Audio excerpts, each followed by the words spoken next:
എന്നെ വില്ലനാക്കുന്നത് കൊണ്ട് എനിക്ക് കുഴപ്പമില്ല. നിങ്ങൾക്ക് ഒരാളെ രാജ്ഞിയാക്കണമെങ്കിൽ നിങ്ങൾ ആക്കിക്കോ, റാണിയാക്കണമെങ്കിൽ നിങ്ങൾ ആക്കിക്കോ. അതിന് നിങ്ങൾ എന്നെ വില്ലനാക്കണ്ട. ആ മെഡിക്കൽ റൂമിൽ എന്താണ് സംഭവിച്ചതെന്ന് നമുക്ക് ആർക്കും അറിയില്ല, ചേട്ടന് മാത്രമേ അറിയുള്ളൂ. കാരണം ഞാനത് പറഞ്ഞാൽ എന്നെ അത് ഭയങ്കരമായി എഫക്റ്റ് ചെയ്യാൻ സാധ്യതയുണ്ട്. പ്രൊഫഷണലി മറ്റ് പല കാര്യങ്ങളും സംഭവിക്കാം. ഭയങ്കര വലിയൊരു ആഘാതം ഉണ്ടാവും. ആ ആഘാതം താങ്ങാൻ ചിലപ്പോൾ എനിക്കും സാധിച്ചെന്ന് വരില്ല. ഒരു വീക്കെൻഡാണ് സത്യം പറഞ്ഞാൽ എല്ലാം ചേഞ്ച് ചെയ്തത് അല്ലേ? അന്ന് ചേട്ടൻ നിന്നിട്ടുണ്ടായിരുന്ന ആ ഒരു നിൽപ്പ്. ലാലേട്ടൻ്റെ ജോലി ചെയ്യുന്നു, മനോഹരമായി ചെയ്യുന്നു. ആ മൊമെന്റിൽ അങ്ങനെ അത്രയും വിഷമിച്ച് നിന്നൊരു സമയമാണ്. അത് ആലോചിക്കുമ്പോൾ എനിക്ക് ഇപ്പോഴും വിഷമം തന്നെയാണ്. എന്ത് മഹാഭാവം ചെയ്തിട്ട്, എന്നിട്ട് എന്താ പറയാ, ഞാൻ വിടുന്നത്. അന്ന് ചേട്ടന് സൈക്കാട്രിക് മെഡിസിൻ ഒക്കെ തന്നിരുന്നു എന്നും അതിനെപ്പറ്റി എന്താ പറയാനുള്ളത്? മരുന്ന് കഴിക്കുന്ന ഒരാളുടെ അവകാശമാണ് ഞാൻ എന്ത് മരുന്നാണ് കഴിക്കുന്നത് അറിയാം. ആ അവകാശം എനിക്ക് ഉണ്ടെന്ന് എനിക്ക് അറിയാമായിരുന്നു. ഞാൻ ചോദിച്ചു, അവരെനിക്ക് എൻ്റെ കൂടെ ഉള്ള ആളത് എനിക്ക് പറഞ്ഞു തന്നു. ഇപ്പൊ ഗബ്രിക്ക് കൊടുത്ത മരുന്ന് എന്ന് പറഞ്ഞത് ആൻസൈറ്റിക്കുള്ള മരുന്നാണ്, സൈക്കാട്രിക് മെഡിസിൻ തന്നെയാണ്. ഗബ്രി അത് ചോദിച്ചിട്ടുണ്ടാവില്ല, അവന് പറഞ്ഞു കൊടുത്തിട്ടുണ്ടാവില്ല. ഡോക്ടർ ആരുടെ ഡോക്ടറാണ്? ബിഗ് ബോസിന്റെ അല്ല, എന്റെ മോൾ ഷൈനിന്റെ. ഞാൻ പറഞ്ഞല്ലോ, ഏഷ്യാനെറ്റിനല്ല. ശ്രീരേഖ ചേച്ചിയൊക്കെ ഭയങ്കര ലക്കിയാണ്. ശ്രീരേഖ ചേച്ചി ആക്ച്വലി ഔട്ട് ആവേണ്ട ആളായിരുന്നതിന് മുന്നേ.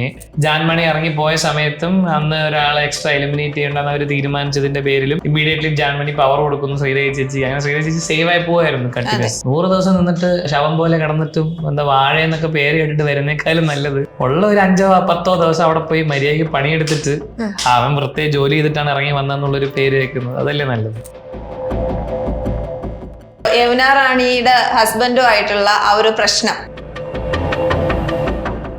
ഒരു മര്യാദയൊക്കെ വേണ്ടേ? അതായത് ഈ എന്തും കേറി പറയാം, ഞാൻ ഭയങ്കര സംഭവമാണ് എന്ന് പറഞ്ഞിട്ട് എനിക്ക് പുള്ളീനെ മറ്റേ വിളിച്ചിട്ട് ദേഷ്യപ്പെടാനൊന്നും തോന്നിയില്ല. എനിക്ക് പുള്ളീനെ ഇങ്ങനെ കാണാനേ തോന്നിയുള്ളൂ. അതായത് ഇങ്ങനെ അയ്യേ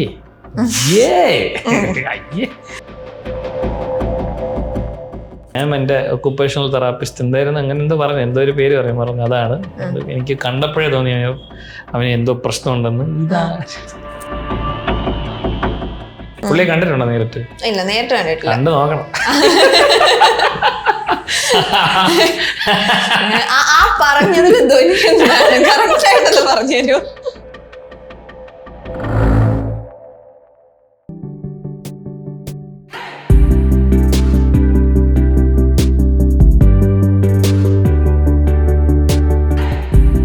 ബിഗ് ബോസ് മലയാളം സീസൺ 6 തുടക്കത്തിൽ മത്സരാർത്ഥികളുടെ സെലക്ഷൻ ആണെങ്കിലും അതുപോലെ തന്നെ കോണ്ടന്റ് നൽകുന്നതിലാണെങ്കിലും പ്രേക്ഷകരെ ഒരുപാട് നിരാശപ്പെടുത്തിയിരുന്നു. അപ്പോഴാണ് വൈൽഡ് കാർഡ് എൻട്രിയിലൂടെ ഒരുപാട് പ്രിയപ്പെട്ട കുറേയധികം മത്സരാർത്ഥികൾ വീണ്ടും ബിഗ് ബോസ് ഹൗസിനുള്ളിലേക്ക് എത്തിയത്. അത്തരത്തിൽ വൈൽഡ് കാർഡ് എൻട്രിയായി ബിഗ് ബോസ് ഹൗസിനുള്ളിൽ എത്തി ഒരു ഗെയിം ചേഞ്ചറായി തന്നെ മാറിയ DJ സിബിനാണ് ഇന്ന് നമ്മോടൊപ്പം ഉള്ളത്. ഹായ് ചേട്ടാ, വെൽക്കം ടു ദി ഷോ. നമസ്കാരം. ഓക്കെ, അപ്പോൾ ഒരുപാട് ആളുകൾ ഈ ബിഗ് ബോസ് ഹൗസിനുള്ളിലേക്ക് മത്സരാർത്ഥിയായി എത്തണം എന്ന് ആഗ്രഹിക്കുന്ന ഒരു പ്ലാറ്റ്ഫോമാണ്. കാരണം കേരളത്തിലെ തന്നെ അല്ലെങ്കിൽ ഇന്ത്യയിലെ തന്നെ ഏറ്റവും ബിഗ്ഗസ്റ്റ് റിയാലിറ്റി ഷോയാണ് ബിഗ് ബോസ്. അപ്പൊ ആ ഒരു ഷോയിലേക്ക് ഒരു വൈൽഡ് കാർഡ് എൻട്രി ആയിട്ട് ചേട്ടൻ എങ്ങനെയാണ് എത്തപ്പെട്ടത്? ഏഷ്യാനെറ്റ് തന്നെയാണ് കാരണം. ബിക്കോസ് ഞാൻ ഏഷ്യാനെറ്റ് പ്രോഡക്റ്റ് ആണ് എന്നാണ് ഞാൻ തന്നെ വിശ്വസിക്കുന്നത്. ഏഷ്യാനെറ്റ് ആണല്ലോ എനിക്ക് ഷോ ഒക്കെ തരുന്നത്. അപ്പൊ ഏഷ്യാനെറ്റിലെ സ്റ്റാർട്ട് മ്യൂസിക് എന്ന് പറഞ്ഞ ഷോ ചെയ്ത് തുടങ്ങിയ സമയം തൊട്ട് ഞാൻ ജോയിൻ ചെയ്ത സീസൺ 3 സ്റ്റാർട്ട് മ്യൂസിക്. അപ്പൊ അന്ന് തൊട്ടേ ബിഗ് ബോസിലേക്കുള്ള ഒരു എൻട്രി ലൈക്ക് എനിക്ക് താല്പര്യമുണ്ടെന്ന് അവർ ചോദിക്കുന്നു, താല്പര്യം പറയുന്നു. അങ്ങനെ സീസൺ 4 തൊട്ട് ഞാൻ ഉണ്ട് എന്നുള്ള ഒരു രീതിയിൽ 4ലും വിളിച്ചിരുന്നു. പിന്നെ അവസാന നിമിഷം നടന്നില്ല. 5ലും അത് ഉണ്ടായി. 5ൽ ആക്ച്വലി ഞാൻ കയറുന്നുള്ള അഭ്യൂഹങ്ങൾ വരെ വന്നു. 6ൽ അത് സംഭവിച്ചു. ഏഷ്യാനെറ്റ് ആണ് കാരണം. പക്ഷേ ആദ്യ സമയത്ത്, അതായത് ബിഗ് ബോസിന്റെ സ്റ്റാർട്ടിംഗ് ഡേ 1 ചേട്ടൻ വന്നില്ല. അതിനുശേഷം ഒരു വൈൽഡ് കാർഡ് എൻട്രി ആയിട്ടാണ് വന്നത്. അത് എന്തുകൊണ്ടാണ്? അല്ല, അത് ഷോ സെലക്ട് ചെയ്യുന്നവരുടെ ഒരു അതായത് ഇവര് സെലക്ഷൻ കഴിയുമ്പോഴായിരിക്കുമല്ലോ ഇന്നതിന്റെ കുറവുണ്ട്, ഇന്നത് കൂടെ ഉണ്ടായിരുന്നെങ്കിൽ നന്നാവാം, ഇന്ന ചേരുവകൾ കൂടെ ആഡ് ചെയ്യണം എന്ന് തോന്നിയത്. അപ്പൊ അങ്ങനെ തോന്നിയതിന്റെ ബേസിസിലായിരിക്കാം ചിലപ്പോൾ അവർ എന്നെ പോലുള്ള കണ്ടസ്റ്റന്റിന് അവിടെ ആവശ്യമുണ്ട് എന്ന് മനസ്സിലാക്കിയിട്ട് എന്നെ വിളിച്ചത്. അതായിരിക്കണം. ഓക്കെ, ഒരു എന്റർടൈനർ എന്നുള്ള ഒരു ക്യാപ്ഷനോട് കൂടിയിട്ടായിരുന്നു ചേട്ടനെ പരിചയപ്പെടുത്തിയതും ബിഗ് ബോസ് ഹൗസിനുള്ളിലേക്ക് എത്തപ്പെട്ടതും. ആ ഒരു എന്റർടൈനർ എന്നുള്ള ആ ഒരു വാക്കിന് 100% ചേട്ടൻ കൊടുക്കുകയും ചെയ്തു. അത് ബിഗ് ബോസ് കണ്ടോണ്ടിരിക്കുന്ന നമുക്ക് അത് അറിയാനായിട്ട് പറ്റുമല്ലോ. ഓക്കെ, പക്ഷെ അതിനപ്പുറത്തേക്ക് ഒരു ഗെയിം ചേഞ്ചർ ആയിരുന്നു ബിഗ് ബോസ് മലയാളം സീസൺ 6-ൽ. കാരണം ഞാൻ ആദ്യം തന്നെ പറഞ്ഞിരുന്നു, ബിഗ് ബോസ് തുടക്കത്തിൽ ഒരുപാട് നിരാശയായിരുന്നു പ്രേക്ഷകർക്ക് നൽകിയിട്ടുണ്ടായിരുന്നത്. അതിനുശേഷം വൈൽഡ് കാർഡ് എൻട്രീസ് ഒക്കെ വന്നതോട് കൂടിയിട്ടാണ് ബിഗ് ബോസിന്റെ ആ ഒരു ഗതി അങ്ങോട്ട് മാറിയത് എന്നാണ് പുറത്ത് പലരും ചർച്ചകളൊക്കെ നടന്നിട്ടുണ്ടായിരുന്നത്. അപ്പൊ അങ്ങനെ ഒരു ഗെയിം ചേഞ്ചർ ആകാനായിട്ട് സാധിച്ചതിനെ പറ്റി എന്താ ചേട്ടന് പറയാനുള്ളത്? ഒപ്പം തന്നെ ഒരു ക്വസ്റ്റ്യൻ കൂടെ ഉണ്ട്, പ്രീ പ്ലാൻ ചെയ്തിട്ടായിരുന്നോ പോയത്? ഞാൻ ഇങ്ങനെ ചെയ്തിട്ട് ഒരു ഗെയിം ചേഞ്ചർ ആയി മാറുന്ന? അല്ല, ഗെയിം ചേഞ്ചർ ആകണം എന്നുള്ളത് ഡെഫിനറ്റ്ലി ഗെയിം ചേഞ്ചർ എന്ന് പറയുന്നത് നമ്മുടെ പ്രസൻസ് അറിയിച്ചു എന്നാണല്ലോ അതിന്റെ അർത്ഥം. അവിടെ നടന്നുകൊണ്ടിരിക്കുന്ന ഒരു ഗെയിമിനെ ഇന്റർഫിയർ ചെയ്ത് മറ്റൊരു വഴിയിലേക്ക് തിരിച്ചുവിടാൻ പറ്റുക എന്നുള്ളത് ഗെയിം ചേഞ്ചർ ആണല്ലോ. അപ്പൊ ഗെയിം ചേഞ്ചർ ഡെഫിനറ്റ്ലി ആകണം, അല്ലെങ്കിൽ ഗെയിം ചേഞ്ചർ ആകാൻ വേണ്ടിയിട്ടാണ് നിന്നെ വിളിക്കുന്നതെന്ന് പറഞ്ഞിട്ടാണ് നമ്മൾ ആ ഷോയിലേക്ക് അവരെടുത്ത് വെക്കുന്നത്. അപ്പോൾ ഡെഫിനറ്റ്ലി അവിടെ പോയിട്ട് എന്തെങ്കിലും മാറ്റങ്ങൾ ഉണ്ടാക്കണം. ഇപ്പൊ നിങ്ങൾ പറഞ്ഞതുപോലെ പ്രേക്ഷകർക്ക് എല്ലാവർക്കും ഉണ്ടായിരുന്ന അഭിപ്രായം തന്നെ എനിക്കും ഉണ്ടായിരുന്നു. ഞാനും ഒരു പ്രേക്ഷകനായിരുന്നല്ലോ. അപ്പൊ എനിക്കും ഉണ്ടായിരുന്നു ഈ ഷോയിൽ ഇങ്ങനെ ഇതിന്റെ കുറവുണ്ട്, ഇങ്ങനെ വന്നാൽ നന്നാവും, എന്നാൽ ആ കുറവുകളൊക്കെ എന്നെ കൊണ്ട് ഏത് രീതിയിൽ നികത്താൻ പറ്റും അത് നികത്താനായിട്ടൊരു ശ്രമം നടത്തുകയായിരുന്നു എന്റെ ഉദ്ദേശം. അതിനപ്പുറത്തേക്ക് ഞാൻ പ്രീ പ്ലാൻ ചെയ്ത് പോയിട്ടൊന്നുമില്ല. ബിക്കോസ് എനിക്ക് അവിടെ ഏറ്റവും കൂടുതൽ ഹേറ്റേഴ്സ് ഇന്ന ആൾക്കാണെന്നോ ഏറ്റവും കൂടുതൽ സപ്പോർട്ട് ഇന്ന ആൾക്കാണെന്നുള്ള ഒരു ബോധ്യമോ എനിക്കില്ല. എന്റെ ഇൻസ്റ്റാഗ്രാം നോക്കിയാൽ നിങ്ങൾക്ക് അറിയാം, ഞാൻ ഇൻസ്റ്റാഗ്രാമിൽ സ്ഥിരമായി പോസ്റ്റുകൾ ചെയ്യുന്ന ഒരാളോ സോഷ്യൽ മീഡിയയിൽ അമ്മാതിരി ലൈവോ ആയിട്ടുള്ള ഒരാളല്ല. അപ്പൊ എനിക്ക് എന്താണ് ബിഗ് ബോസ് ഷോയിൽ നടക്കുന്നെന്നുള്ള അപ്ഡേറ്റ്സ് എപ്പിസോഡ് കണ്ടതല്ലാതെ വേറൊരു കാര്യമില്ല. ഇപ്പൊ എപ്പിസോഡ് ഞാൻ ഷോയിലേക്ക് എന്നെ വിളിച്ച് കൺഫർമേഷൻ തന്നതിന് ശേഷം ആരൊക്കെയാണ് എന്തൊക്കെയെന്ന് അറിയാൻ വേണ്ടി ഞാൻ എപ്പിസോഡ് കണ്ടതല്ലാതെ കൂടുതൽ ഡീറ്റെയിൽ ആയിട്ട് ഞാൻ എപ്പിസോഡ് ഒബ്സർവ് ചെയ്ത് ഗെയിം പഠിച്ചു പോയതൊന്നുമല്ല. അതിന്റെ പ്രൂഫാണ് ഒരു ടാസ്ക് ഉണ്ടായിരുന്നല്ലോ ഞങ്ങൾ പോയ വീക്കെൻഡിൽ. ഒരു ബിഗ് ബോസ് ഹൗസിനെ കുറിച്ചും അവിടെ നടന്ന സിറ്റുവേഷൻസിനെ കുറിച്ചും ഒക്കെ കുറെ ക്വസ്റ്റ്യൻസ് ചോദിച്ചിട്ടൊരു ടാസ്ക് ഉണ്ടായിരുന്നു. ഞാൻ വെറുതെ വായമ്പോട് ചിരിക്കുകയായിരുന്നു. എനിക്ക് പ്രത്യേകിച്ച് ഒരു ധാരണയില്ലായിരുന്നു. ഞാനിങ്ങനെ നോക്കിക്കൊണ്ടിരുന്നു. പൂജ പറവറാന്ന് ആൻസർ കൊടുക്കുന്നുണ്ടായിരുന്നു ടാസ്ക്. ഞാൻ ഒട്ടും ഒബ്സർവേഷൻസ് ഒന്നും ഇല്ലാതെ ഒരു പ്രീ ജഡ്ജ്മെന്റ് ഇല്ലാതെ കയറണം എനിക്കുണ്ടായിരുന്നു. ഞാൻ ആ വീട്ടിൽ സ്റ്റെപ്പ് ഇൻ ചെയ്തിട്ട് അവിടെ ചെയ്ത എല്ലാ കാര്യങ്ങളും എനിക്ക് അപ്പൊ തോന്നിയ കാര്യങ്ങളാണ്. ഒരു കാര്യം പറയാം, ഇപ്പൊ ഗെയിമിന്റെ ഫോർമാറ്റ് ആണെങ്കിൽ ഇപ്പൊ പവർ റൂം അങ്ങനെ കുറെ ഫോർമാറ്റ് ചേഞ്ച് ഉണ്ടല്ലോ. ആ ഫോർമാറ്റിനെ കുറിച്ച് ഞാൻ പഠിച്ചിരുന്നു. അതായത് ആ ഫോർമാറ്റിൽ എന്തായിരിക്കും ബിഗ് ബോസ് ഉദ്ദേശിക്കുന്നത്, എന്തിനാ ഈ പവർ റൂം കോൺസെപ്റ്റ്, എന്താണ് പവർ, വീടിന്റെ സർവാധികാരം, ആ സർവാധികാരം എങ്ങനെ ഉപയോഗിക്കാം. വീടിന്റെ സർവാധികാരമാണ്, വീട്ടുകാരുടെ സർവാധികാരമല്ല. അവിടെ പലപ്പോഴും അവിടെ ഒരു പ്രശ്നം, ഡിസ്പ്യൂട്ട് വീട്ടുകാരുടെ ഇടയിൽ തന്നെ ഉണ്ട്. അവര് അവിടെ പോയി ഇരിക്കാൻ പറയുന്നു, എണീക്കാൻ പറയുന്നു. അങ്ങനെ എണീപ്പിക്കാനൊന്നും പവർ ടീമിന് അധികാരമില്ല. പവർ ടീം വീട് കൺട്രോൾ ചെയ്യുന്ന ആൾക്കാരാണ്. സോ ആ കോൺസെപ്റ്റ് മനസ്സിലാക്കുക, അതിനനുസരിച്ച് അകത്ത് പോയി ഗെയിം കളിക്കുക. അതിനപ്പുറത്തേക്ക് നോ പ്രിപ്പറേഷൻസ് ഒന്നുമില്ല. ഓക്കെ, ഇപ്പം പവർ റൂമിനെ കുറിച്ച് പറഞ്ഞല്ലോ. അപ്പം ഈ ഒരു പവർ റൂം എന്നുള്ള ഒരു കോൺസെപ്റ്റ് കാരണം ഈ ബിഗ് ബോസിനുള്ളിൽ നിൽക്കാനായിട്ട് അത്രമാത്രം ആക്റ്റീവ് അല്ലാത്ത പല ആളുകളെയും പിടിച്ചു നിർത്താനായിട്ട്, അവരിപ്പോഴും അവിടെ തന്നെ നിൽക്കാനായിട്ട് ഈ പവർ റൂം ഹെൽപ്പ് ചെയ്യുന്നുണ്ട് എന്ന് തോന്നുന്നുണ്ടോ? കാരണം ഇപ്പം പല കണ്ടസ്റ്റന്റുകളെ നോക്കുകയാണെങ്കിലും പലരും അത്ര ആക്റ്റീവ് അല്ല. ബിഗ് ബോസിൽ നിന്ന് അവർ പുറത്താകേണ്ട സമയം പലപ്പോഴും കഴിഞ്ഞു എന്ന് പലർക്കും അഭിപ്രായമുണ്ട്. പക്ഷെ അവരിപ്പോഴും അവിടെ നിൽക്കുകയാണ്. അതിനുള്ള പ്രധാനപ്പെട്ട കാരണം ഈ പവർ റൂം ഒക്കെ തന്നെയാണ്. അപ്പൊ അതിനെ പറ്റി എന്താ ചേട്ടന് പറയാനുള്ളത്? ഈ ബേസിക് പവർ റൂമിൽ കയറുന്ന ആള് സേഫ് ആണ്. കഴിഞ്ഞ സീസൺ വരെയും ക്യാപ്റ്റൻ ആകുന്ന ആള് മാത്രമാണ് സേഫ്. ഈ സീസൺ തൊട്ടിട്ടാണ് ക്യാപ്റ്റന്റെ കൂടെ ഒരു 4 പേർക്കോ 5 പേർക്കോ സേവ് ആവാനുള്ള ഒരു ഓപ്ഷനും ഓപ്പർച്യൂണിറ്റിയും ബിഗ് ബോസ് കൊടുത്തത്. ഇപ്പൊ അവിടെ നിൽക്കുന്നവരിൽ ഞാൻ പറഞ്ഞ ഇപ്പം ഈ ചലഞ്ച് ഫേസ് ചെയ്ത് ഇപ്പൊ ചലഞ്ചിങ് ഉണ്ടല്ലോ, അതായത് ടീമുകൾ തമ്മിൽ മത്സരിക്കുന്നു, പവർ റൂമായിട്ട് ഒരു ചലഞ്ച്, ആ ചലഞ്ചിൽ മത്സരിച്ച് കയറുന്നവർ ഡെഫിനറ്റ്ലി അവിടെ നിൽക്കാൻ ഡിസേർവിംഗ് ആയിട്ടുള്ള ആൾക്കാരാണ്. ബിക്കോസ് അവർക്ക് ജനപിന്തുണ ലഭിച്ചതിന് ശേഷം നോമിനേഷനിൽ വന്ന് ജനങ്ങളുടെ വോട്ട് കുറഞ്ഞ് പുറത്ത് പോകാൻ സാധ്യതയുണ്ട്. ആ സാധ്യതയുടെ മേളിലേക്ക് അവർക്ക് എത്താനുള്ള ഒരു ഓപ്ഷനാണ് പവർ റൂം ചലഞ്ചിൽ പങ്കെടുത്ത് പവർ റൂമിൽ കയറി പറ്റുക എന്നുള്ളത്. സോ അതൊരു ഗെയിമിന്റെ ഫോർമാറ്റ് ആണ്. ഇനി ഇതിനകത്ത് ലക്കിൽ പോയി വീഴുന്ന കുറച്ച് സാധനങ്ങളുണ്ട്. ലക്കിൽ പോയി വീഴുന്ന കുറച്ച് ആൾക്കാരുണ്ട്. അവരെ സംബന്ധിച്ചിടത്തോളം അവര് പിടിച്ച് തൂങ്ങി നിൽക്കുന്ന അങ്ങനത്തെ കുറെ ലക്ക് ഫാക്ടേഴ്സ് കൊണ്ടാണ്. തുടക്കം ഇപ്പൊ ഞാൻ ഫോർ എക്സാമ്പിൾ പറയുകയാണെങ്കിൽ ശ്രീരേഖ ചേച്ചി ഞാൻ പറയും. ശ്രീരേഖ ചേച്ചിയൊക്കെ ഭയങ്കര ലക്കിയാണ്. ശ്രീരേഖ ചേച്ചി ആക്ച്വലി ഔട്ട് ആവേണ്ട ആളായിരുന്നതിന് മുന്നേ. പക്ഷേ ജാൻമണി ഇറങ്ങിപ്പോയ സമയത്തും അന്ന് ഒരാളെ എക്സ്ട്രാ എലിമിനേറ്റ് ചെയ്യണ്ടെന്ന് അവർ തീരുമാനിച്ചതിന്റെ പേരിലും ഇമ്മീഡിയറ്റ്ലി ജാൻമണി പവർ കൊടുക്കുന്നു ശ്രീരേഖ ചേച്ചി, അങ്ങനെ ശ്രീരേഖ ചേച്ചി സേവ് ആയി പോവായിരുന്നു കണ്ടിന്യൂസ് 2 ആഴ്ചകൾ. ഇതൊരു ടീം ഗെയിം ആണല്ലോ, അതുകൊണ്ട് ഒരാൾ കഷ്ടപ്പെട്ട് കളിച്ച് ജയിച്ചാലും ബാക്കിയുള്ളവർ സേഫ് ആവും. സോ അത് ഗെയിമിന്റെ ഫോർമാറ്റ് ആണ്, അവിടെ നിന്ന് പോകുന്നവരുണ്ട്. പക്ഷേ നമ്മൾ മനസ്സിലാക്കേണ്ട ഒരു കാര്യം, ഇത് ജനങ്ങൾക്ക് മനസ്സിലാവുന്നില്ലേ? അവിടെ 100 ദിവസം നിന്നിട്ടും കാര്യമില്ല. 100 ദിവസം നിന്നിട്ട് ശവം പോലെ കിടന്നിട്ടും വാഴയെന്നൊക്കെ പേര് കേട്ടിട്ട് വരുന്നേക്കാളും നല്ലത് ഉള്ള ഒരു 5-10 ദിവസം അവിടെ പോയി മര്യാദയ്ക്ക് പണിയെടുത്തിട്ട് അവൻ പ്രത്യേക ജോലി ചെയ്തിട്ടാണ് ഇറങ്ങി വന്നെന്നുള്ളൊരു പേര് കേൾക്കുന്നത്. അതല്ലേ നല്ലത്? അതെ, ആ പേരാണല്ലോ നമുക്ക് കിട്ടിയത് എന്ന് ഞാൻ വിശ്വസിക്കുന്നു. എപ്പോഴെങ്കിലും ബിഗ് ബോസ് ഹൗസിനുള്ളിൽ ഉണ്ടായിരുന്ന സമയത്ത് എപ്പോഴെങ്കിലും തോന്നിയിരുന്നു ഇത്രയും ഒരു ആരാധക പിന്തുണ പുറത്തുണ്ട് എന്നുള്ള കാര്യം? എനിക്ക് ഇപ്പോഴും അതിനെ കുറിച്ചൊരു ബോധമില്ല കേട്ടോ. എനിക്ക് എന്തോരം സപ്പോർട്ട് ഉണ്ടെന്നോ അങ്ങനെ എനിക്ക് കൃത്യമായി അറിയില്ല ഇപ്പോഴും. നമ്മളിപ്പോ പുറത്തിറങ്ങുന്ന സമയത്ത് ഇവരൊരു സ്നേഹം നമ്മളോട് കാണിക്കുന്നു എന്നല്ലാതെ ഇതിന്റെ ആഴം എത്രയാണ്, ഇതിന്റെ ഡെപ്ത് എന്താണെന്ന് എനിക്ക് ഇപ്പോഴും അറിയില്ല. അപ്പൊ അതുകൊണ്ട് അത് അകത്തും ഞാനത് പ്രതീക്ഷിച്ചിരുന്നില്ല. അല്ലെങ്കിൽ ഞാൻ പറഞ്ഞല്ലോ, ഈ ക്രിയേറ്റീവ് സൈഡിൽ വർക്ക് ചെയ്തിട്ടുള്ളത് കൊണ്ട് ഞാൻ ചെയ്ത കാര്യങ്ങൾ ഇങ്ങനെ പുറത്ത് പോകും എന്ന് ഉറപ്പില്ല കേട്ടോ. പോകാം, ഇങ്ങനെയാണ് ഇത് വിടുക. അപ്പൊ ഞാനൊരു എക്സാമ്പിൾ പറയുകയാണെങ്കിൽ, പവർ റൂമിനകത്ത് പൂട്ടി ഞങ്ങൾ അകപ്പെട്ടു പോയ സാധനം ഞങ്ങൾ തന്നെ പവർ റൂം പൂട്ടണം എന്ന് പറഞ്ഞ് ലോക്ക് ചെയ്ത് ഞങ്ങൾ അകത്തിട്ടു.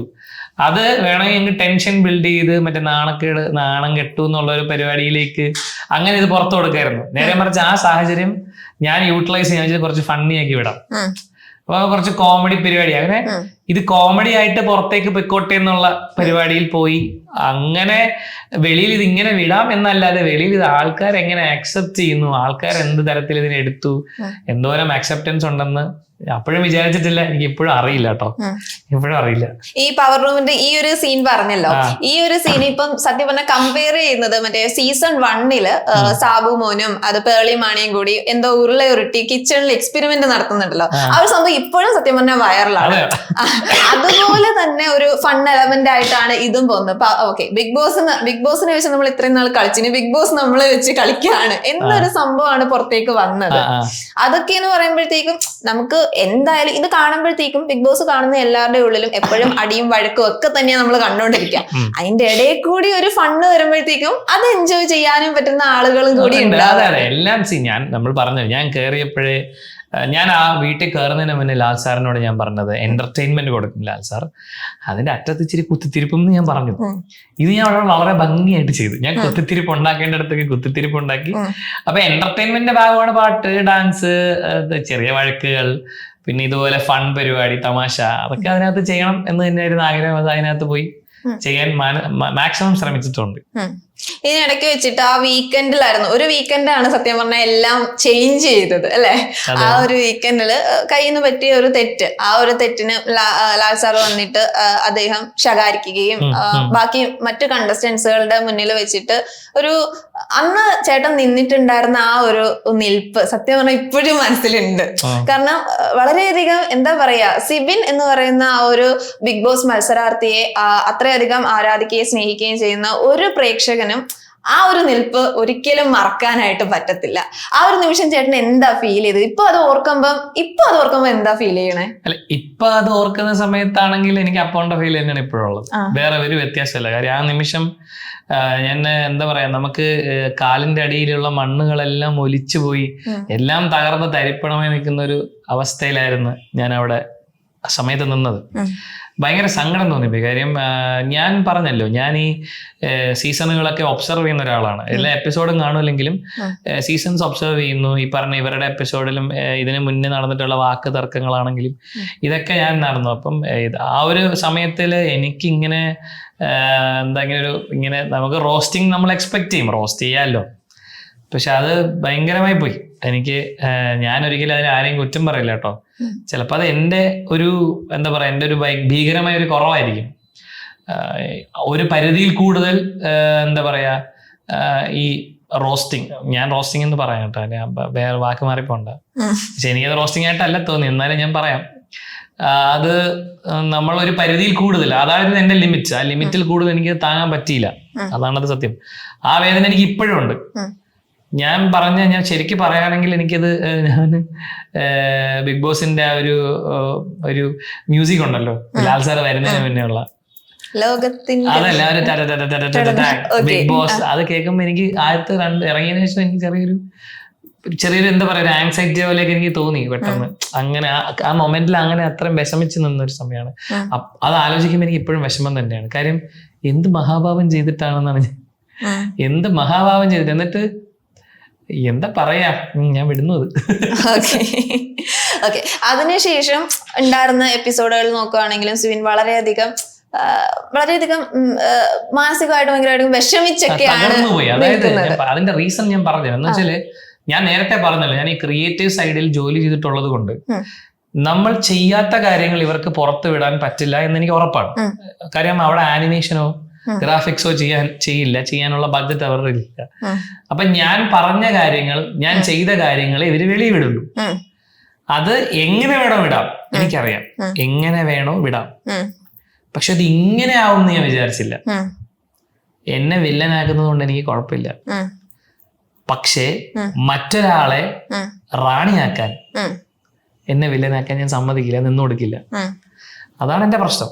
നിങ്ങൾക്ക് ഒരാളെ രാജ്ഞിയാക്കണമെങ്കിൽ നിങ്ങൾ ആക്കിക്കോ, റാണിയാക്കണമെങ്കിൽ നിങ്ങൾ ആക്കിക്കോ. അതിന് നിങ്ങൾ എന്നെ വില്ലനാക്കണ്ട. എന്നെ വില്ലനാക്കിയാൽ ഞാൻ അല്ലാത്തൊരു വ്യക്തിയാകുകയാണ്. ഞാൻ വേറൊരു ക്യാരക്ടർ, ആ ക്യാരക്ടർ പ്ലേസ്മെന്റ് എനിക്ക് പറ്റില്ല. വേണമെങ്കിൽ ഞാൻ മാറിത്തരാം, നിങ്ങൾ റാണിയാക്കിക്കോ.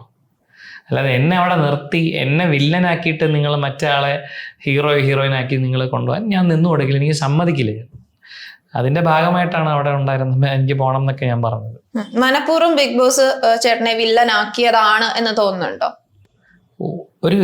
ഒരു കഥ എഴുതുകയാണല്ലോ ഒരാള്, എഴുതി പോകുമ്പോ ഒരാളെ റാണിയാക്കണമെങ്കിൽ ഒരു വില്ലൻ വേണ്ടേ? ഒരു വില്ലനാക്കാൻ ശ്രമിച്ചുകൂടായില്ല, ശ്രമിച്ചു നോക്കിയത് അവര്. അങ്ങനെയാണ് ആ ഷോ നടക്കുന്നത്. അതൊരു കഥയാണ്, ഒരു ഇൻസ്റ്റിഗേഷൻ ആണ്. ഇപ്പം എബ്രിഡ് ഷൈൻ്റെ സിനിമയൊക്കെ പോലെ, എബ്രിഡ് ഷൈൻ അല്ലെങ്കിൽ അൽഫോൺസ് പുത്രൻ തന്നെയല്ലേ പേര്? അൽഫോൺസ് പുത്രനൊക്കെ സിനിമ ചെയ്യുന്ന പറഞ്ഞാൽ സിറ്റുവേഷൻസ് പറയും, സിറ്റുവേഷൻസേ കൊടുക്കുള്ളൂ. എന്നിട്ട് നിങ്ങൾ എന്ത് പറയുന്ന പറഞ്ഞിട്ട് ആർട്ടിസ്റ്റിന് ഫ്രീഡം കൊടുക്കും. അതുപോലെയാണ് ഈ ബിഗ് ബോസ് സിറ്റുവേഷൻസ് തരും. ആ സിറ്റുവേഷൻസിൽ നിങ്ങൾ എന്ത് പറയും, നിങ്ങൾ എന്ത് പറയാൻ സാധ്യതയുണ്ട് എന്ന് ബിഗ് ബോസിന് അറിയാം. അത് വെച്ചിട്ടാണ് പുള്ളി അടുത്ത പരിപാടികൾ ഇവിടെ നടക്കുന്നത്. സോ അത്തരത്തിൽ സാഹചര്യങ്ങൾ ഉണ്ടാക്കി തരിക എന്നുള്ളതാണ്. അപ്പൊ ആ സാഹചര്യത്തിൽ എന്നെ അവർ ഇങ്ങനെ ആക്കാൻ ശ്രമിച്ചിട്ടുണ്ടാകും. ഓക്കെ. ചേട്ടൻ അതിനുശേഷം മെഡിക്കൽ റൂമിലേക്ക് പോയ ആ ഒരു സിറ്റുവേഷൻ ഉണ്ടല്ലോ, നമ്മള് മറ്റേ കൺഫെഷൻ റൂമിൽ പോയി തിരിച്ചു വന്നു, അപ്പം ഓക്കെ ആയിരുന്നു, എല്ലാം ഓക്കെ ആയിരുന്നു, വേറെ കുഴപ്പങ്ങളോ കാര്യങ്ങളോ ഒന്നും ഇല്ലായിരുന്നു. അതിനുശേഷം രണ്ടാമത് മെഡിക്കൽ റൂമിലേക്ക് പോയി. മെഡിക്കൽ റൂമിൽ പോയിട്ട് ഓക്കെ സിബിൻ തിരിച്ചു വരും, എന്തായാലും വന്നിരിക്കും എന്നുള്ള ആ ഒരു കോൺഫിഡൻസിലായിരുന്നു. ആ ഒരു സത്യം പറഞ്ഞ ഒരു കോൺഫിഡൻസ് ഉണ്ടായിരുന്നു എല്ലാ പ്രേക്ഷകരും ഉണ്ടായിരുന്നു. അപ്പോ പക്ഷേങ്കില് അതിനുശേഷം ആ മെഡിക്കൽ റൂമിൽ എന്താണ് സംഭവിച്ചതെന്ന് നമുക്ക് ആർക്കും അറിയില്ല, ചേട്ടന് മാത്രമേ അറിയുള്ളൂ. എനിക്കും അറിയാം, ഡോക്ടറിനും അറിയാം, എന്റെ കൂടെയുള്ള ഷാഡോയ്ക്ക് അറിയാം, എന്നിട്ടുള്ള പ്രൊഡക്ഷൻ ടീമിനുള്ള എല്ലാവർക്കും അറിയാം. അതൊക്കെ പതിയെ ഞാൻ പറഞ്ഞില്ലെങ്കിലും പുറത്ത് വരും. എനിക്കത് ഞാനത് എങ്ങനെ പറയുമെന്ന് എനിക്കറിയില്ല. ഞാൻ പറയേണ്ട സാഹചര്യം വരുമ്പോൾ ഞാനത് പറയും. ഞാനത് പറഞ്ഞാൽ എന്നെ അത് ഭയങ്കരമായി എഫക്ട് ചെയ്യാൻ സാധ്യതയുണ്ട് പ്രൊഫഷണലി. മറ്റ് പല കാര്യങ്ങളും സംഭവിക്കാം. ഭയങ്കര വലിയൊരു ആഘാതം ഉണ്ടാവും. ആ ആഘാതം താങ്ങാൻ ചിലപ്പോൾ എനിക്കും സാധിച്ചെന്ന് വരില്ല. ഓക്കെ. അന്ന് ചേട്ടന് സൈക്കാട്രിക് മെഡിസിൻ ഒക്കെ തന്നിരുന്നു എന്നും അതുപോലെ തന്നെ അതിന്റെ തെളിവുകൾ ചേട്ടന്റെ അടുത്തുണ്ടെന്നും ഒക്കെ ചേട്ടൻ തന്നെ പറഞ്ഞിട്ടുണ്ട്. അപ്പൊ അതിനെപ്പറ്റി എന്താ പറയാനുള്ളത്? മെഡിസിൻ തന്നിരുന്നു. ഇതിന്റെ ഇടയ്ക്ക് വെച്ചിട്ട് ഗബ്രി പുറത്തായ സമയത്ത് ഗബ്രീന്റെ അടുത്തും ഇതേ ക്വസ്റ്റ്യൻസ് തന്നെ ചോദിച്ചിട്ടുണ്ട്. അതായത് മീഡിയാസിന്റെ അടുത്ത് സംസാരിക്കുന്ന വേളയിൽ ഗബ്രിക്ക് ഇടയ്ക്ക് വെച്ചിട്ട് ഒരു ഡിപ്രഷൻ സ്റ്റേജിലേക്ക് പുള്ളി പോവുകയും മെഡിക്കൽ അറ്റൻഷന് കൊണ്ടുപോവുകയൊക്കെ ചെയ്തിട്ടുണ്ടായിരുന്നു. ആ സമയത്തേക്ക് പുള്ളിക്ക് മെഡിസിൻ കൊടുത്തു എന്ന് പറഞ്ഞ സമയത്ത് ചോദിച്ചിട്ടുണ്ടായിരുന്ന ഒരു ക്വസ്റ്റ്യൻ, ചേട്ടന്റെ ഈ ലൈവും കാര്യങ്ങളും ഒക്കെ വന്നതിന് ശേഷമായിരുന്നു ഈ ഒരു സംഭവം ഉണ്ടായത്. അപ്പൊ എല്ലാവരും ചോദിച്ചിട്ടുണ്ടായിരുന്നു, താങ്കൾക്കും ഇതുപോലെ സൈക്കാട്രിക് മെഡിസിൻ തന്നെയാണോ തന്നിരുന്നതെന്ന് ചോദിച്ചിട്ടുണ്ടായിരുന്നു. പക്ഷെ അല്ല എന്നായിരുന്നു പുള്ളി അപ്പം റിപ്ലൈ ഒക്കെ തന്നിട്ടുണ്ടായിരുന്നത്. അപ്പോ ഇത് ചേട്ടനെ മാത്രം ഉന്നം വെച്ച് അങ്ങനെ ഒരു സംഭവമായിട്ട് തോന്നിയിട്ടുണ്ടോ? എന്തിനുന്നം വെക്കണം, അതാണ് എന്റെ ചോദ്യം. എന്നെ എന്തിനുന്നം വെക്കണം? ഇതിന് ഉത്തരം നിങ്ങൾ കണ്ടുപിടിക്കണം, അല്ലെങ്കിൽ പ്രേക്ഷകർ പറയണം. എന്നെ എന്തിനുന്നം വെക്കണം? എന്നെ എന്തിനവർക്ക് പുറത്താക്കണം? അങ്ങനെ എന്നെ പുറത്താക്കണമെങ്കിൽ അവർക്ക് എന്തോരം വഴികൾ വേറെ ഉണ്ടായിരുന്നു. എന്തിനവർ ഇങ്ങനെ ചെയ്തു? ഇങ്ങനെ ഒത്തിരി ചോദ്യങ്ങളുണ്ട് നമ്മുടെ മുന്നിൽ. അപ്പം ഇപ്പൊ ഗബ്രിക്ക് കൊടുത്ത മരുന്ന് എന്ന് പറഞ്ഞത് സൈക്യാട്രിക് മെഡിസിൻ. അവിടെ ഞാൻ മനസ്സിലാക്കുന്നത് ആൻസൈറ്റിക്കുള്ള മരുന്നാണ് ഗബ്രി. അത് സൈക്യാട്രിക് മെഡിസിൻ തന്നെയാണ്, ആൻസൈറ്റി മെഡിസിൻ. നമുക്ക് മെഡിസിന്റെ പേര് അറിയാതെ ഗബ്രി ഇപ്പം അവിടെ മെഡിസിൻ തരുന്നെന്ന് പറഞ്ഞു കഴിഞ്ഞാൽ എന്ത് അസുഖത്തിന്റെ ആണെങ്കിലും ആ നേരം കൺസ്യൂം ചെയ്യാനുള്ള തരുള്ളൂ, ഒരു നേരത്തെ. ഇപ്പൊ പനിയാണെങ്കിലും രാവിലത്തെ മെഡിസിൻ വരുന്നു, ഒരു ബോക്സിൽ അവരുടെ പേരുണ്ടാവും, സിബിൻ എന്ന് പറഞ്ഞിട്ട് ഒരു കവറിൽ മെഡിസിൻ മാത്രം, ഒരു ഒറ്റ മെഡിസിൻ നമ്മൾ കഴിക്കുന്നു. രണ്ടാമതും അതുപോലെ വരും. അല്ലാതെ ഒരു 5 മെഡിസിൻ ഒരുമിച്ച് തരില്ല. ബിക്കോസ് നമ്മൾ ഈ പ്രഷർ കാരണം 5 ഒരുമിച്ച് കഴിച്ചാലോ എന്നുള്ള പേടിയെ കാരണമാണ് അവർ ഓരോന്നോരോന്നായിട്ട് തരുന്നത്. അപ്പൊ ഓരോന്നോരോന്നായിട്ട് തരുമ്പോൾ ഉള്ള മറ്റൊരു പ്രശ്നം എന്ന് പറഞ്ഞത് എന്തിനുള്ള മരുന്നാണ് നമുക്ക് അറിയാം. അപ്പം അതൊരു മരുന്ന് കഴിക്കുന്ന ഒരാളുടെ അവകാശമാണ് ഞാൻ എന്ത് മരുന്നാണ് കഴിക്കുന്നത് അറിയാം. ആ അവകാശം എനിക്ക് ഉണ്ടെന്ന് എനിക്ക് അറിയാമായിരുന്നു. ഞാൻ ചോദിച്ചു, അവരെനിക്ക് എൻ്റെ കൂടെ ഉള്ള ആളത് എനിക്ക് പറഞ്ഞു തന്നു. ഗബ്രി അത് ചോദിച്ചിട്ടുണ്ടാവില്ല, അവന് പറഞ്ഞു കൊടുത്തിട്ടുണ്ടാവില്ല. അവന് കിട്ടിയ ഗുളിക അവൻ കഴിച്ചു. ചിലപ്പോൾ അവന്റെ ആൻസൈറ്റിനെയൊക്കെ അത് കാം ഡൗൺ ചെയ്തിട്ടുണ്ടായിരിക്കും. അതുകൊണ്ടായിരിക്കും ഗബ്രി ഇത്ര നാൾ അവിടെ കണ്ടിന്യൂ ചെയ്യാൻ പറ്റിയത്. മനസ്സിലായോ? ഞാനത് കഴിച്ചില്ല. കഴിച്ചിരുന്നെങ്കിൽ ചിലപ്പോൾ ഞാൻ കണ്ടിന്യൂ ചെയ്തേനെ. ഓക്കെ, ഇപ്പം ആ ഒരു വീക്കെൻഡ് എപ്പിസോഡ് വന്നതിന് ശേഷമായിരുന്നു പപ്പയ്ക്ക് സുഖമില്ലാണ്ടാവുകയൊക്കെ ചെയ്തത്. നെഞ്ചുവേദനയൊക്കെ ആയിട്ട് ഹോസ്പിറ്റലൈസ്ഡ് ഒക്കെ ആയത്. ഇപ്പൊ എങ്ങനെയുണ്ട് പപ്പയ്ക്ക്? ഇപ്പോ ഈ നിമിഷം വരെ പ്രശ്നമൊന്നുമില്ല, വീട്ടിലുള്ള ആള്. പക്ഷെ ഞങ്ങൾക്ക് പപ്പയ്ക്ക് സർജറി ഉണ്ട്. സർജറി അടുത്ത മാസത്തേക്ക് ജൂണിലത്തേക്ക് ഷെഡ്യൂൾ ചെയ്തിട്ടുണ്ട്. സർജറി നടക്കണം. ഓക്കെ, എപ്പോഴെങ്കിലും തോന്നിയിട്ടുണ്ടോ ലാലേട്ടൻ കാരണമാണ് പുറത്തു പോയത് എന്നെങ്ങാനും? ഒരിക്കലും ഇല്ല. ലാലേട്ടന്റെ ജോലി ചെയ്യുന്നു, അത് മനോഹരമായി ചെയ്യുന്നു. ഞാൻ മനോഹരമായി എന്ന് പറയുന്നതിന്റെ കാര്യം എന്ന് പറഞ്ഞാൽ അദ്ദേഹം ക്രിയേറ്റിവിറ്റിനെ അതിന് മാത്രം വിശ്വസിക്കുന്നുണ്ട്. മനസ്സിലായല്ലോ? ഇപ്പം നമുക്ക് എല്ലാവർക്കും അറിയാം ലാലേട്ടൻ മലയാളത്തിലെന്നല്ല സൗത്ത് ഇന്ത്യയിലെ തന്നെ ഏറ്റവും തിരക്ക് കൂടിയൊരു നടൻ കൂടിയാണ്. അപ്പൊ അദ്ദേഹത്തിന് എപ്പിസോഡ് എങ്ങനെ കുത്തിയിരുന്ന് മുഴുവൻ കാണാൻ ചിലപ്പോൾ പറ്റിയെന്ന് വരില്ല, അല്ലെങ്കിൽ എന്താണ് നടക്കുന്നുള്ള കൃത്യമായ ബോധ്യം ഉണ്ടായിരുന്നിരിക്കില്ല. പുള്ളിക്ക് അറിയാം, കാര്യങ്ങളൊക്കെ അറിയാം, ആരൊക്കെയാണ്, എന്തൊക്കെയാണ് അവിടെ, എന്തൊക്കെയാണ്. ഇത് ഇവരുടെ ഒരു ബ്രീഫിംഗ് ഉണ്ടായിരിക്കുമല്ലോ. ചിലപ്പോൾ ആ ബ്രീഫിംഗിൽ അദ്ദേഹത്തിന് ലഭിച്ച ഇനിയർ മെസ്സേജ് വെച്ചിട്ടായിരിക്കും അദ്ദേഹം അത് പറഞ്ഞത് സ്ക്രിപ്റ്റിന്റെ ഭാഗമായി. അതുകൊണ്ട് ഞാൻ ലാലേട്ടനെ I will never blame Lalettan. Big ബോസിൽ നിന്ന് ഇറങ്ങിയതിനു ശേഷം ചേട്ടൻ എയർപോർട്ടിൽ വന്നിട്ടുണ്ടായിരുന്നല്ലോ. എയർപോർട്ടിൽ വന്ന സമയത്ത് ചേട്ടൻ പറഞ്ഞിട്ടുണ്ടായിരുന്നു, ഞാൻ മനഃപൂർവ്വം ഇറങ്ങിയതല്ല, അവരെന്നെ മനഃപൂർവ്വം പുറത്താക്കിയതാണ് എന്ന്. അതിൽ വാസ്തവം എന്താ? അല്ല, അത് അങ്ങനെയല്ല ഞാൻ പറഞ്ഞത്. മനഃപൂർവ്വം പുറത്താക്കിയതൊന്നും അങ്ങനെയൊന്നും അല്ല. ഞാൻ ഹൗസിനുള്ളിൽ അനൗൺസ് ചെയ്തതാണ് ആരോഗ്യ പ്രശ്നങ്ങൾ കാരണം സിബിനും പൂജയും ഈ വീടിനോട് എന്നേക്കും വേറെ. അത് തന്നെ ഞാനും പറഞ്ഞുള്ളൂ. എനിക്ക് വെളിയിൽ വരണമെന്ന് ആഗ്രഹമില്ലായിരുന്നു. ഡോക്ടറുടെ നിർദ്ദേശപ്രകാരമാണ് ഞാൻ ഷോ ക്വിറ്റ് ചെയ്ത് വന്നത്. ഡോക്ടർ ആരുടെ ഡോക്ടറാ? ബിഗ് ബോസിന്റെ അല്ല, എന്റെ മോൾ ഷൈനിന്റെ. ഞാൻ പറഞ്ഞല്ലോ, ഏഷ്യാനെറ്റിനല്ല. ഏഷ്യാനെറ്റ് ഈ ഷോ ചെയ്യാനായിട്ട് എന്റെ മോൾ ഷൈൻ എന്നൊരു പ്രൊഡക്ഷൻ ഹൗസിനെ ഏൽപ്പിച്ചിരിക്കുകയാണ്. അവരവരുടെ മേൽനോട്ടങ്ങൾ നടത്തും, അവരവരുടെ സജഷൻസ് പറയും. ഇപ്പൊ മോഹൻലാൽ പോലെയുള്ള ഒരു ആങ്കറിനെ ഒരിക്കലും എന്റെ മോൾ ഷൈൻ അപ്രോച്ച് ചെയ്യാനോ കൺട്രോൾ ചെയ്യാൻ പറ്റില്ല. So definitely Asianet will do that. പിന്നെ കണ്ടസ്റ്റൻസിന്റെ സെലക്ഷൻ ഇവരുടെ ഓപ്ഷൻസ് പറയും. ബാക്കി അവിടെ നടക്കുന്ന എല്ലാ കാര്യങ്ങളും എന്റെ മോൾ ഷൈനാണ് കൺട്രോൾ ചെയ്യുന്നത്. അപ്പൊ എന്റെ മോൾ ഷൈനിന്റെ ഡോക്ടർ പറയുന്നത് സിബിന് ഭയങ്കര പ്രശ്നമാണ്, കൺട്രോൾ ചെയ്യാൻ അവൻ എന്ന് പറയുമ്പോൾ ഏഷ്യാനെറ്റ് എന്താ ചെയ്യുക? കേട്ടല്ലേ പറ്റൂ, അവർക്ക് വേറെ ഓപ്ഷൻ ഇല്ല. ഞാൻ പറയുന്നത് അത് ആ ഡോക്ടറാ പറഞ്ഞത്. ആ ഡോക്ടറിനെ ഇന്നേ വരെ ജീവിതത്തിൽ നേരിട്ട് കണ്ടിട്ടില്ല. EVP എന്ന് പറഞ്ഞ സ്ഥലത്താണ് സ്റ്റുഡിയോ നടക്കുന്നത്. അവിടെ ആയിരുന്നു എന്നെ താമസിപ്പിച്ചത്. നിങ്ങൾ ചുമ്മാ വെറുതെ ഒന്ന് അന്വേഷിച്ചാൽ മതി. മൊബൈൽ നെറ്റ്വർക്ക് പോലും മര്യാദയ്ക്കില്ലാത്തൊരു സ്ഥലമാണ്. അവിടെ വാട്സാപ്പിൽ വീഡിയോ കോൾ ചെയ്തിട്ടാണ് ഇദ്ദേഹം എന്നെ കാണുന്നത്. എന്നിട്ടാണ് ഇദ്ദേഹം എന്നെ പ്രിസ്ക്രൈബ് ചെയ്യുന്നതൊക്കെ. എന്ത് പറയാനാ ഞാൻ? ഓക്കെ, ഇപ്പം സിബിനേട്ടന്റെ കൂടെ തന്നെ മത്സരിച്ച യമുന റാണി, അത് റീസെന്റ് ആയിട്ടുള്ള ഒരു സംഭവമാണ്. അപ്പൊ യമുന റാണിയുടെ ഹസ്ബൻഡും ആയിട്ടുള്ള ആ ഒരു പ്രശ്നം പ്രശ്നമായില്ല, എന്നാൽ സമൂഹ മാധ്യമങ്ങളിൽ ചെറിയ തോതിൽ അതൊരു പ്രശ്നമായിക്കൊണ്ടേ ഇരിക്കുകയാണ്.